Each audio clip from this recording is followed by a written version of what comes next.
April is the month of the last days of Lent, Palm Sunday, Holy Week, and Easter.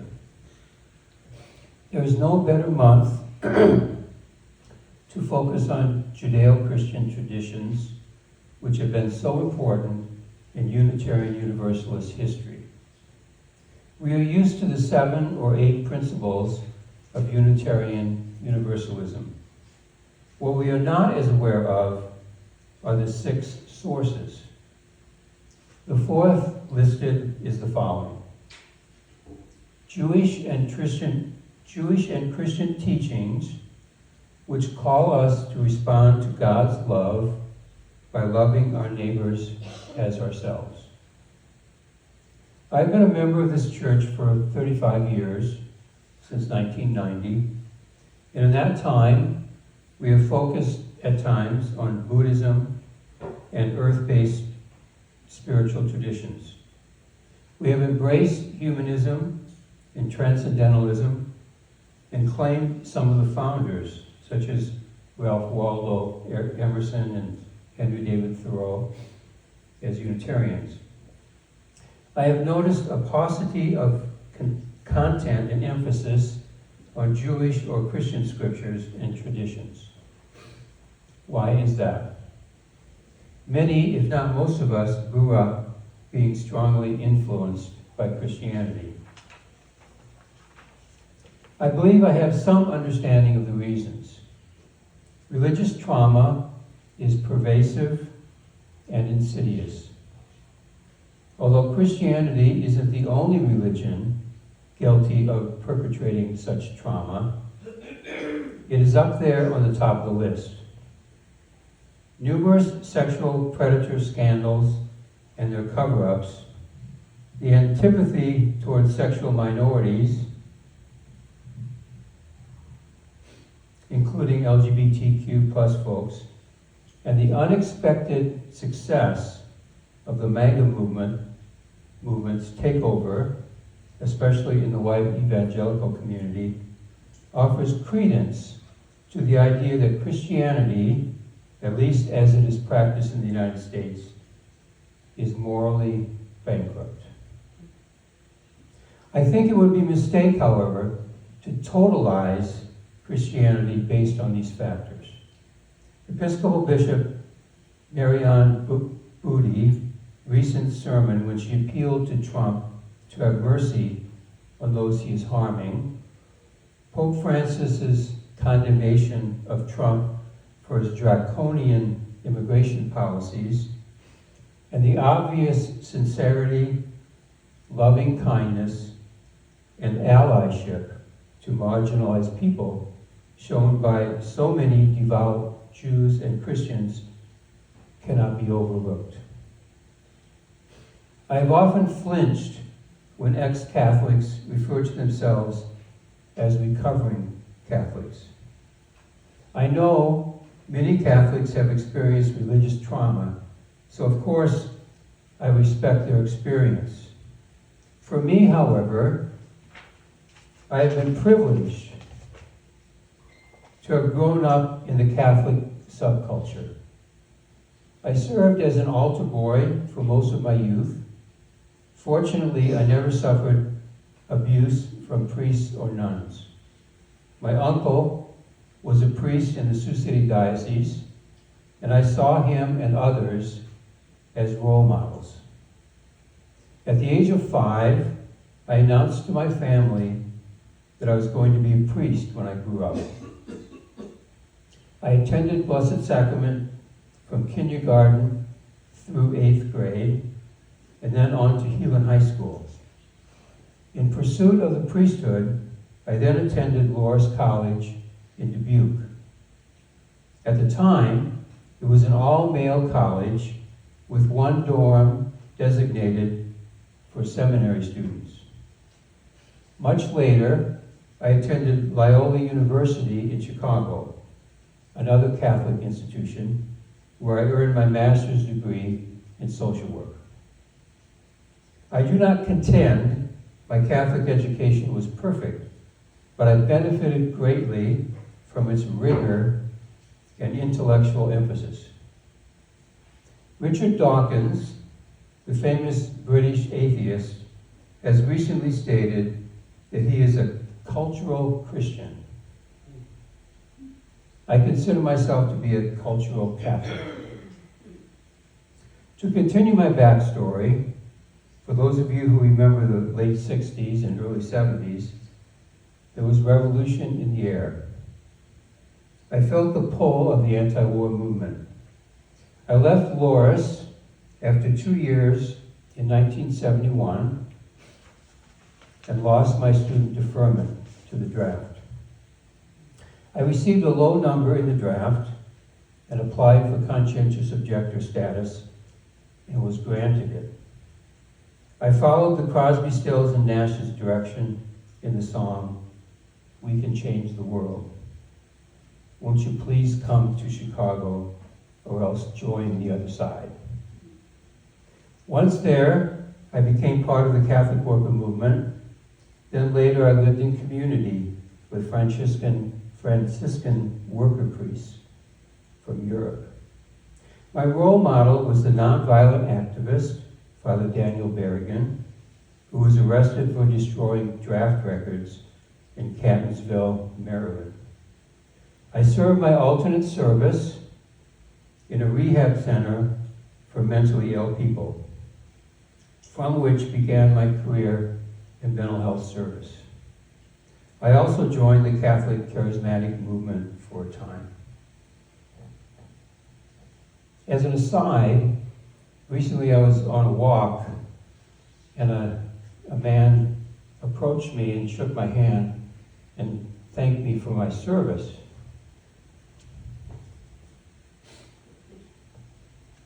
At the time I was wearing this hat. I love this hat, and everybody sees what they want to see in this hat.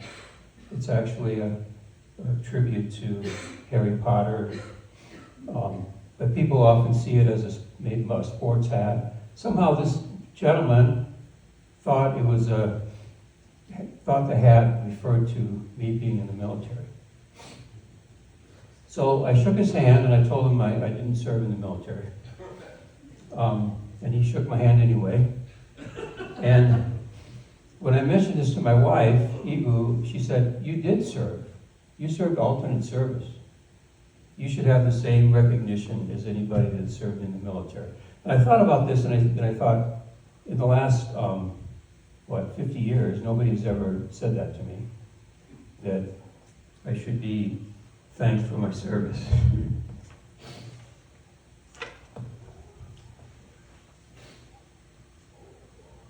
My stepping away from Catholicism is much less interesting than my many years embracing it.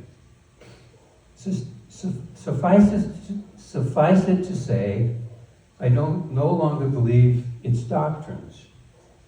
I find the Yahweh of the Jewish scriptures, or the Old Testament, as it is called in Christianity, to be a despicable, narcissistic tyrant with no redeemable characteristics.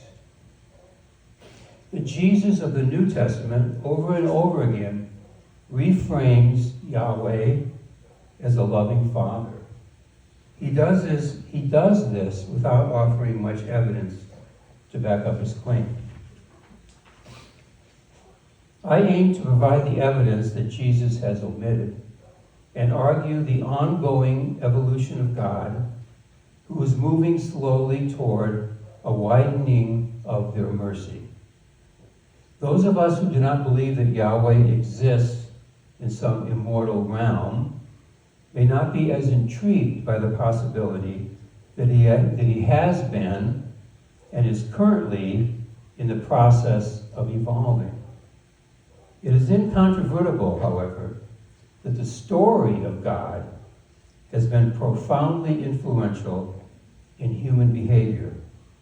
From this point of view, as humans evolved and became more conscious and ethical, we naturally attributed our more compassionate and loving attributes to the Godhead. Perhaps the result is the same, and we can learn from understanding the process. It is not unlike the proposition promoted by Dr. Martin Luther King Jr. that the arc of the moral universe is long, but it bends toward justice. There are 3 books that have inspired me to pursue my project of sharing more of Jewish and Christian traditions in the April sermons. The first book is entitled The Widening of God's Mercy. The authors are a father and son team, Christopher and Richard Hayes. They argue, persuasively in my opinion, that Yahweh is not the unchanging God that many assume, but rather he has undergone significant changes over the centuries.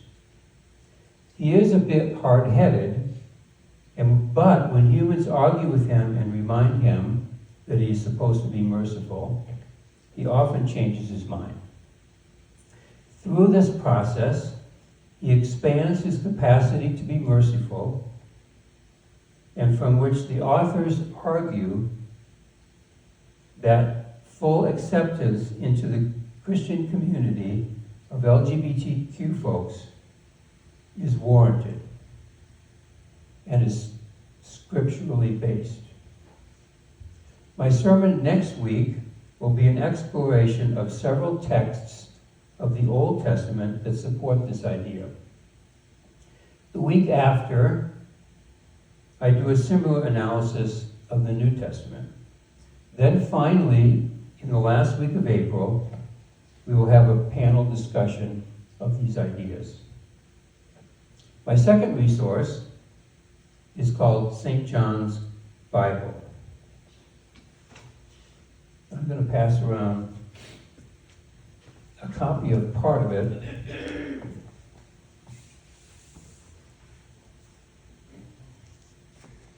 Basically, this was written by I'll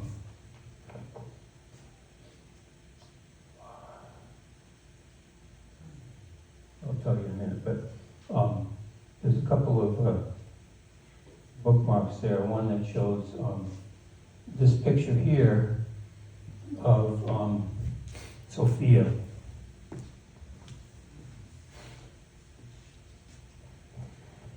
So this Bible was written by St. John's Abbey, which is a Benedictine monastery community in central Minnesota, along with St. John's University. The entire text of the Bible has been handwritten like the monks of old. The illustrations are the amazing part of the project, and I will share some of them with you as we proceed. The third resource is Carl Jung's seminal essay, Answer to Job. He argues that the cruelty Yahweh delivers to his faithful servant Job by aligning with Satan was a manifestation of his shadow side and was directly related to his abandonment of his earliest companion, Sophia, the goddess of wisdom. Jung makes a powerful argument that the Yahweh we meet in the Old Testament, who is described as omniscient and good, must have exiled from his awareness his capacity to love his creatures. Instead, he operates from his shadow self. Why? Because he has forgotten his earliest companion, Sophia. The word Sophia is Greek for wisdom. Sophia is wisdom personified. She is the feminine side of God, the side that Yahweh has abandoned, and which turned him into the epitome of narcissistic, toxic masculinity. There is a popular evidence-based therapeutic practice called dialectical behavior therapy, or DBT, which describes two essential facets of the mind, the logical and the emotional, which when combined together become wise mind. If we wish to be poetic, we could say that by radically acknowledging and accepting both our logical and emotional parts, we are able to access the power of Sophia. In Proverbs chapter 8, verse 22 to 31, Sophia introduces herself as follows. The Lord brought me forth as the first of his works, before his deeds of old. I was formed long ages ago, at the very beginning, when the world came to be. When there were no watery depths, I was given birth. When there were no springs overflowing with water, before the mountains were settled in place, before the hills, I was given birth. Before he made the world or its fields, or any of the dust of the earth, I was there when he set the heavens in place, when he marked out the horizon on the face of the deep, when he established the clouds above and fixed securely the fountains of the deep, when he gave the sea its boundary so the waters would not overstep his command, and when he marked out the foundations of the earth. Then I was constantly at his side. I was filled with delight day after day, rejoicing always in his presence, rejoicing in his whole world, and delighting in mankind. In Gnosticism, Sophia is defined as the female aspect of God, or as the Holy Spirit, or as a female twin of Jesus. In Kabbalah, Jewish mysticism, Sophia is defined as the female expression of God. In 1 Corinthians, Paul equates Jesus with Sophia. Chapter 1, verse 24, Christ is the power of God and the wisdom of God. And in chapter 2, no, we declare God's wisdom, a mystery that has been hidden and that God destined for our glory before time began. In St. John's Gospel, the book that we're being passed around, the illustrator, Donald Jackson, chose a portrait of a Palestinian woman as Sophia, which you can see in the slide. From a book called Illuminating Justice, the Ethical Imagination of the St. John's Bible, we have the following description.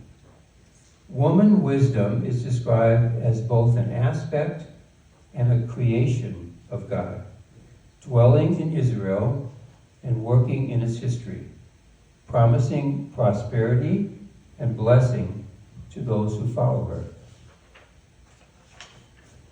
This illumination depicts woman wisdom as an old woman beaming at the viewer in a silver mirror with a smile described as knowing and secretive, but also intimate. The mirror-shaped illumination echoes Wisdom chapter 7, which describes woman wisdom, quote, as a reflection of eternal light, a spotless mirror of the working of God, and an image of his goodness. This next image, called Praise of Wisdom, here's a description. The leaves and fruit reflect the agricultural imagery of the text. The warm brown colors allude to wisdom's being sweeter than honey. The patch of blue on the right links it to water imagery. The pattern at top right looks like a cross, but also reflects prehistoric fertility statues, which, according to some, represent cultic statues from goddess worship of prehistoric Europe. Woman wisdom dances across the pages in half circles, half moons. The beauty of creation hints at the presence of God in female wisdom.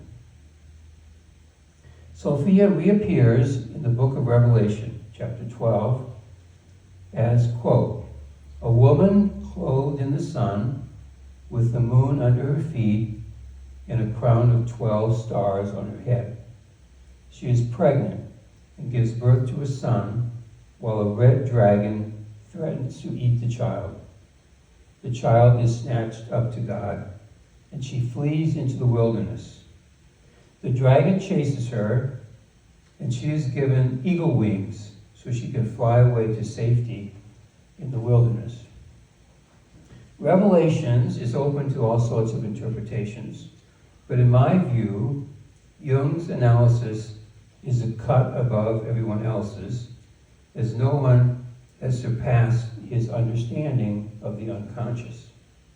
His interpretation of these events is that God desperately wanted to become man in order to atone for his abuse of Job, and attempted it with Jesus, who was only partially successful and continues to desire this.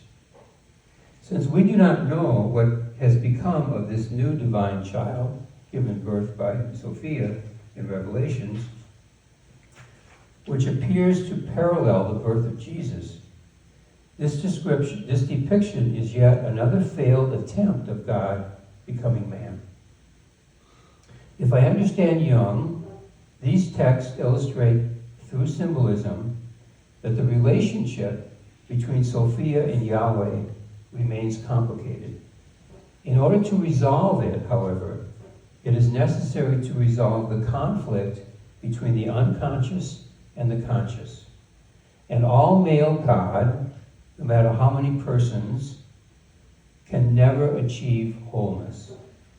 Without the inclusion of the feminine, no matter how hard they try to, their capacity for loving kindness will be limited, and they will inevitably, when stressed, revert to their toxic, power-hungry, jealous, narcissistic selves. According to Jung, Pope Pius XII attempted to resolve the issue by announcing the dogma of the Assumption of Mary into heaven. Sophia, as the Sun Woman, somehow escapes the wilderness where she has been exiled and merges with Mary into the Godhead. Unfortunately, neither the Father, the Son, the Holy Ghost, nor human consciousness was prepared to receive, much less integrate, the memo. Alas, the conflict remains with us to resolve, which will be explored further in the closing words.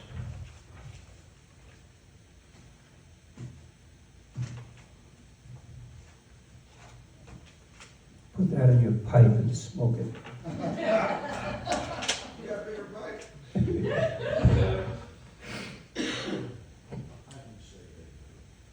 Let's sing a song, number 346.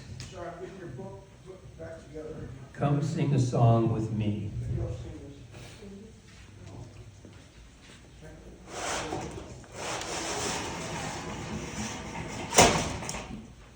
Come sing a song. I was saying, could you get my songbook up on 5 seconds? Yep. Thank you.